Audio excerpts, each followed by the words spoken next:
তাহলে এই চিপসের কেজি কিনছি 1000 টাকা করে। অঙ্কটা খেয়াল করেছেন যে আলুর এই চিপস 1000 টাকা কেজি করে আমরা খাচ্ছি। প্রিয় বন্ধুরা, আজকে আপনাদের সামনে একটি ভিন্ন বিষয়ের তথ্য দেওয়ার জন্য এই ভিডিওটি করছি।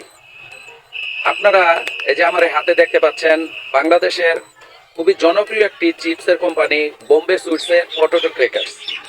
এটি আমরা বর্তমানে প্রতি প্যাকেট কিনছি 10 টাকা করে। তবে আমাদের সাথে যে সকল প্রতারণা বা আমাদেরকে যেভাবে ঠকানো হচ্ছে সে ব্যাপারে আমরা অধিকাংশ লোকেরাই কিন্তু বেখবর।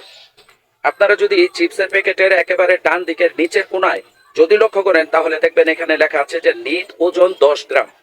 এখন চিন্তা করুন, যদি এটা প্রকৃতপক্ষে আলু দিয়ে তৈরি একটি চিপস হয়, তাহলে প্রতি 10 গ্রামের দাম যদি আমরা 10 টাকা দিয়ে কিনি, তাহলে এই চিপসের কেজি কিনছি 1000 টাকা করে।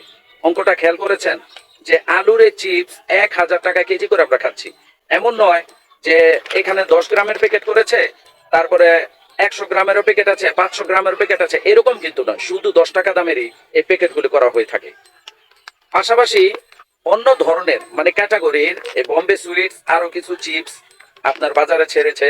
এর মধ্যে আরেকটি হলো আরেক ডাকাতি মার্কা চিপস, সেটা হলো আলুজ। আপনারা ভালো করে চিনেন এই আলুজ। এই আলুজের ক্ষেত্রে যদি দেখেন, সেখানে আরো বেশি ভাই পুকুর চুরি। নিট ওজন 18 গ্রাম, অর্থাৎ এটার কেজি পরে প্রায় 1100 টাকার উপরে। তো আমাদেরকে বিভিন্ন প্রতিষ্ঠান বিভিন্নভাবে ঠকাচ্ছে। ঠকানোর এমন কিছু পদ্ধতি রয়েছে যেগুলি সাধারণত আমাদের চোখে পড়ে না, যেমন এই চিপসের ব্যাপারটাই। তো ভাই প্রশ্ন হলো, আলুর কেজি কয় টাকা করে?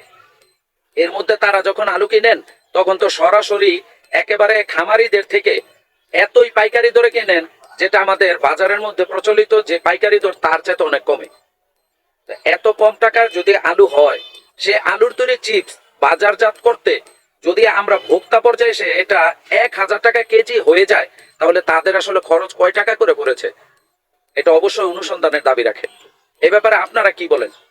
অবশ্যই তা মন্তব্য করে জানান।